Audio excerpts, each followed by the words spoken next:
2010 is our year of Simple Churches multiplication.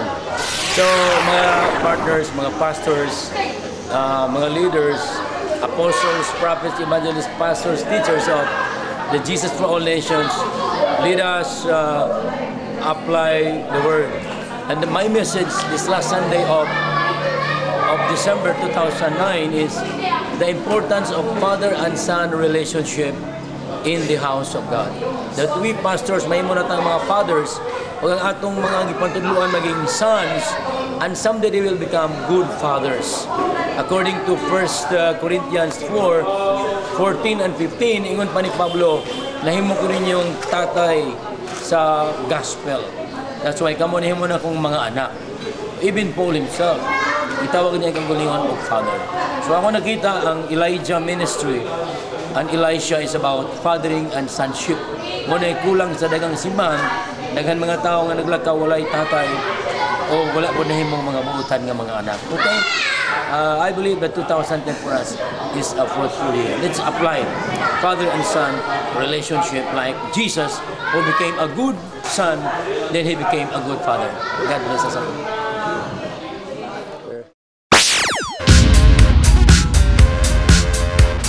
This is the last Sunday sa year 2009. Amen. And we are facing 2010. Amen? And I agree in my spirit that the year 2010 is the year of church multiplication. Amen. Ang Diyos maayo gid kaayo sa among mga kinabuhi.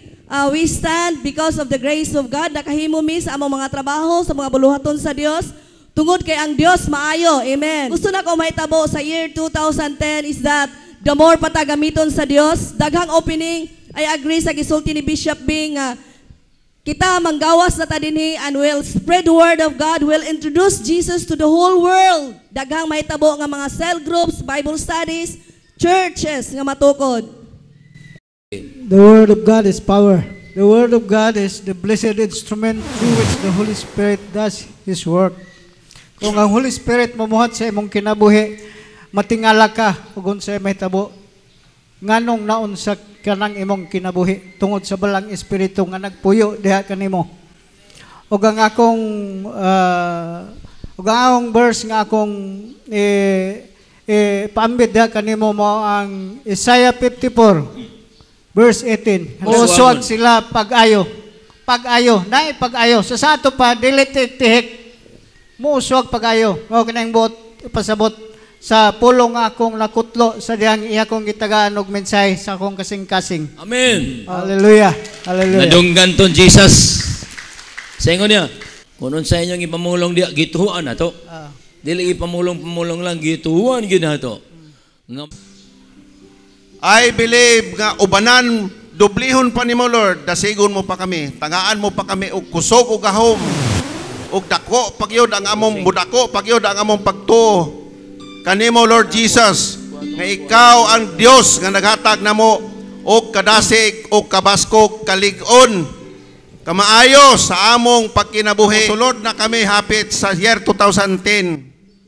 Og salamat Ginoong Hesus. Anaa ka kanunay Ginoong Hesus magpatilawala bisan pa sa mga pagsulay aron ang relasyon sa banag asawa magkalig-on, magkadasig, magmabungahon sa pagtuo. So ang imong gusto pa, giampo nimo ang mga banag asawa labing. Mo man ay sekretos pamilya banag asawa nagminalay.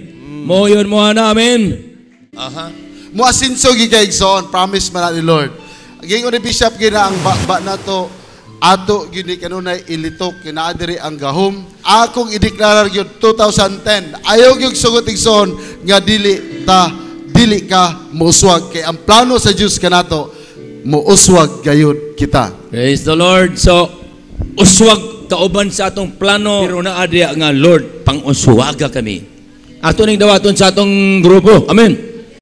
Ako pong pasalamatan ang Ginoo ning umaabot sa nga tuig 2010 nga moasinso pagyud diya sa espirituhanon ug ingon man labi na sab sa negosyo.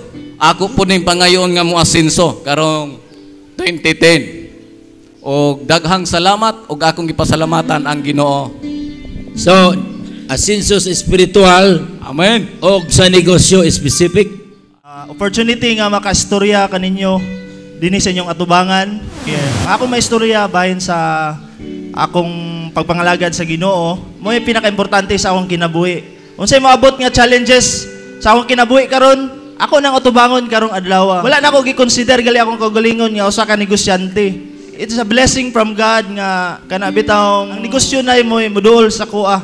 But I believe nga ang Ginoo napoy gusto nga i-share nga panalangin pinaagi sa ako ngadto sa mga katawhan sa Ginoo. I believe that God mamuhat pa sa ako even sa inyuha sa umaabot nga tuig. Kung unsay atong mga challenges karon sa atong kinabuhi, atubangon nato karong adlaw.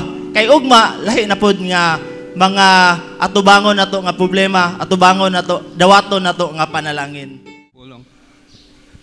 Dili na ako malimtan magigsoon, no? Tuig 2005 January ako mo'y nagwali adto sa City Church. Og sa akong pagwali dito, ang topic nako dito is claiming your inheritance. Tuod man nilabay pila ka bulan, mura ko nabalakas akong gisulti. Oh Lord, January na ako to gisulti, niabot na lang ang August, wala may nahitabo, hapit tapos mag-December. Ang Ginoo i-honor niya unsay desire sa imong kasing-kasing. Magsugod kini sa imong desire sa imong kasing-kasing. Kasi ni bisita silang Roger o si Marlo Alcantara, aba sila diri. Ingo, Jer, gusto ko mo abroad ba ya, pero wala ko kay-bulog, asa ko magsugod. So, before nila kao si Roger, ila kong giampuan. Then paggawas na ako sa gate, ako siyang gihatod sa gate. Sa ilang sakyanan. Pagsulod na ako, pag sira na ako sa gate, ni-ring akong cellphone, pulong akong nadungog is, gusto ba ka mo abroad, bye? May igsoon akong i-share sa inyo nga, ang atong kinabuhi nagsugod sa usa ka desire. So akong hangyo ang mata ko sa start to desire in your heart unsay gusto niyo mahitabo karong tuig ka, and God will honor that. Amen. Ang pulong sa Ginoo nag-ingon nga kinahanglan kita mangandam. This is the word of the Lord for me as I prayed last night. Tell your people tomorrow, mangandam sila. Og daghan daw ingon pa sa pulong sa Ginoo nga daghan mga katawan mo ani dining lugara. Og mulingkod lang sila dinhi. Bisag dili pa sila nato mawalihan, mabati na nila ang presensya sa Ginoo. Pangandam kay ang Ginoo magagamit ka natong tanan and God will make this place a dwelling place. Mag third service na ta karong 2010.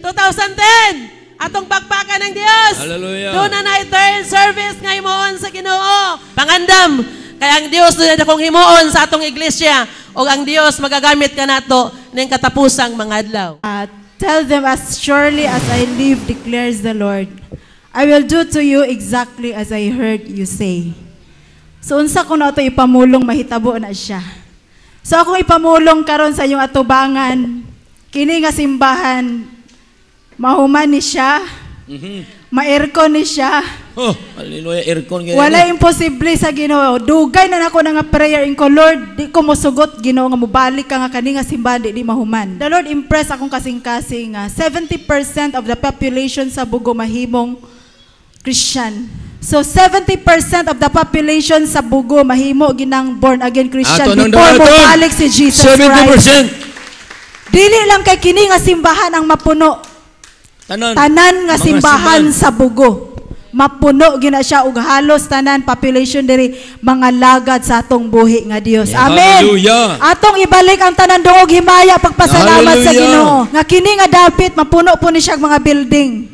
Daghan tag mga tawo nga matabangan sa eskwelahan. Kini atong eskwelahan kini siya dako kini siya panan-awon.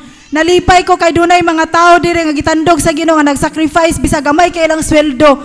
Before siya mobalik daghan siya gimuon sa atong simbahan. Amen. Hallelujah.